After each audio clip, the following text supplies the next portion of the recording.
So friend, Samsung Galaxy S25 lineup is getting a new member and it's a little different from what we usually see. It's neither a fan edition nor another ultra branded device. Instead, it's a thinner phone called the Galaxy S25 Edge, and we got a sneak peek of it briefly during Samsung Galaxy Unpacked event in January 2025 and again at MWC, and Samsung says it's the slimmest Galaxy S series yet. And that's it though.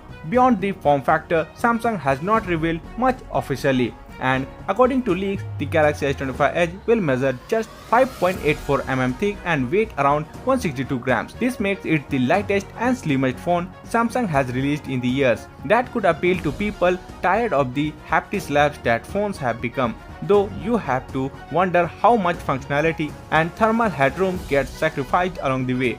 The design language is not exactly new. The phone has flat sides, a titanium alloy frame and a ceramic back panel, and it's expected to come in 3 titanium themed colors, and those are icy blue, silver and jet black. So that's for today in this video. Thank you for watching, and for more videos like this please subscribe to the channel and press the bell icon.